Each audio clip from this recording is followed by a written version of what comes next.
Hello, my beautiful bookish friends. Welcome back to my channel. My name's Emma. Today, since we're about halfway through October, I thought I would do my top 5 atmospheric reads that I think are great for fall.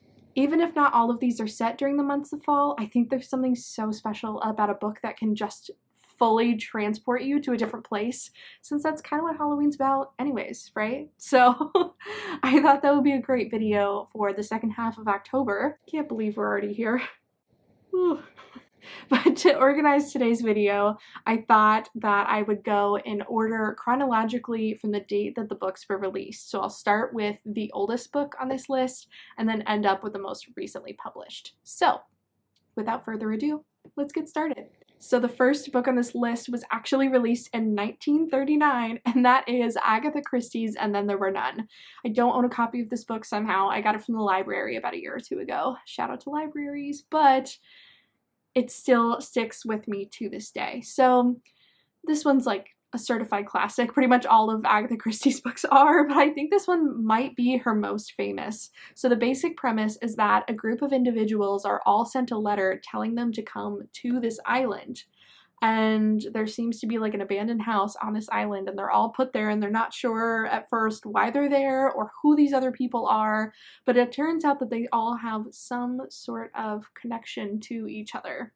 And of course, you know, before you know it, somebody winds up dead. You're trying to figure out who the killer is, what's happening, why these people are all on this island, who brought them here in the first place. And the way that the house and the island and the scenery around them is described is like nothing else. I just remembered being totally swept in. I read this book in a day. It's a pretty short read, but like, I'm telling you, like once this book sucks you in, you feel like you're on the island right there with them trying to figure out what's going on. So 10 out of 10 would recommend. And Then There Were None by Agatha Christie. All right, so quite a jump in time from the first book to this next one on the list. This one was released in 2008, and that is The Graveyard Book by Neil Gaiman. This is, believe it or not, a children's book that Neil Gaiman wrote, like a middle grade novel. But to give you sort of a sneak peek of how atmospheric and cool this book is, here's like the opening pages. So, chapter 1. How nobody came to the graveyard. There was a hand in the darkness, and it held a knife. Bum, bum, bum!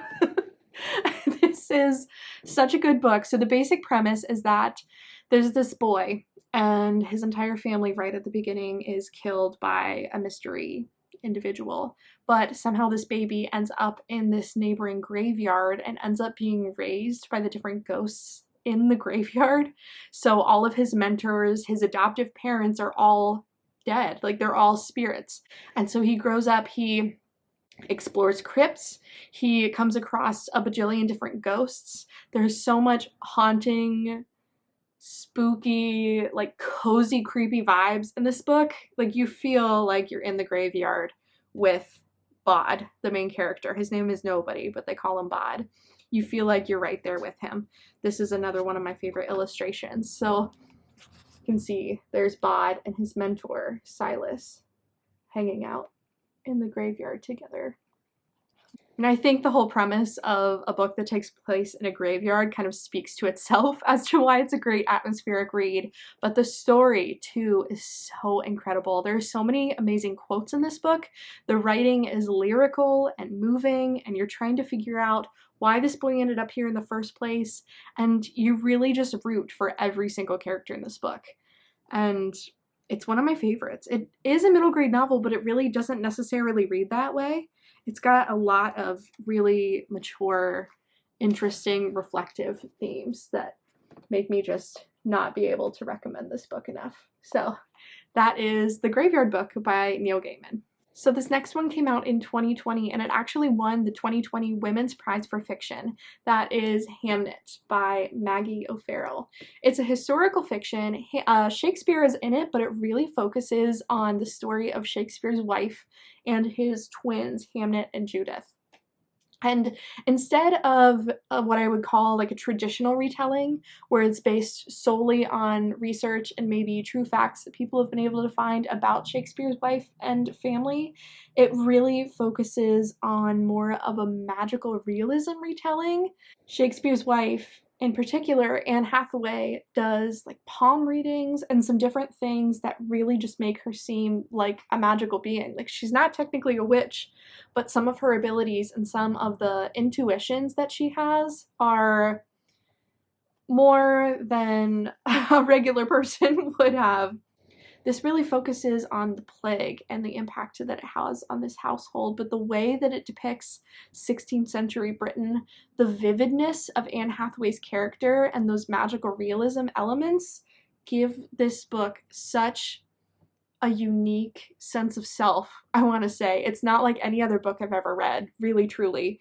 It's not very long either. I feel like it's only gets, I don't even know if it's quite 300 pages, and it packs such a punch. I'm still thinking about it to this day. I read it probably about a year and a half ago, and it's still one of my favorite books out there. So if you like a historical fiction, but one that feels really accessible and magical and completely immersive, then give Hamnet a try by Maggie O'Farrell. This one also came out in 2020. This one is a bit more of a mystery though. That is The Guest List by Lucy Foley. I know this book was everywhere when it first came out in 2020. People have raved about it, what a good mystery it is. I don't know why I didn't pick it up before this. I've owned it for like 2 years, but I finally read it just in September. And let me tell you, the way that it depicts this isolated, almost abandoned island off the coast of Ireland, like, this is maybe one of the most atmospheric reads I've ever come across in my career as a reader.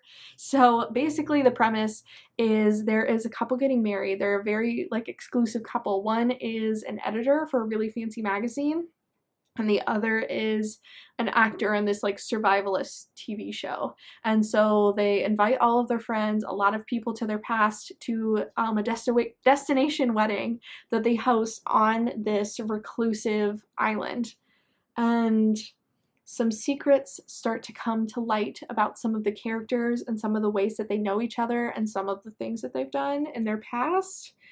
It switches viewpoints pretty regularly between, I want to say like 4 or 5 or 6 characters, the couple itself, and then the various wedding guests. And so you're getting all of these mixed viewpoints on what's happening. You're getting a whole mix of backstory. There's some flashbacks between what's happening at this wedding as well as things that have happened in the past. And the way that it builds the tension on this windy, bleak, boggy, isolated Irish island, it just, like, it gives me the chills thinking about it. So if you want something that just feels a little bit dark and sinister without being like too scary, too violent or anything, you would love The Guest List by Lucy Foley. Okay, and number 5, we're already there. This is The Witch's Heart by Genevieve Gornichek.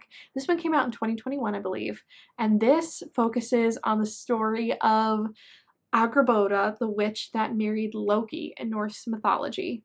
So to start off with, Angrboda has been banished by the main Norse god, specifically Odin, because she can tell the future and she refuses to share what she sees. So it says here on the back, Angrboda's story begins where most witches' tales end, with a burning. A punishment from Odin for refusing to provide him with knowledge of the future, the fire leaves Angrboda injured and powerless, and she flees to the farthest reaches of a remote forest. There she is found by a man who reveals himself to be Loki, and her initial distrust of him transforms into a deep and abiding love. Their union produces 3 unusual children, each with a secret destiny, who Angrboda is keen to raise at the edge of the world, safely hidden from Odin's all-seeing eye. But as Angrboda slowly recovers her prophetic powers, she learns that her blissful life, and possibly all of existence, is in danger. So we've got mythology, we've got prophecies, we've got a deep, isolated forest. The way that it describes Angrboda and her prophecies and her children are all so immersive and unusual. And like I said with Hamnet, just unlike any other books I've read. So I've read plenty of mythology fiction before, and this one is definitely a standout for the way that it handles these themes. And so if you like mythology fiction, if you like magical realism and that sort of thing, Norse mythology in particular, then you would love The Witch's Heart. All right, friends, I think that'll do it for today. Thanks for sticking around. Please let me know in the comments down below which of these books you'd like to read, if there are any that you've already read, and what your thoughts are on them. I really can't wait to hear, and I will see you next time.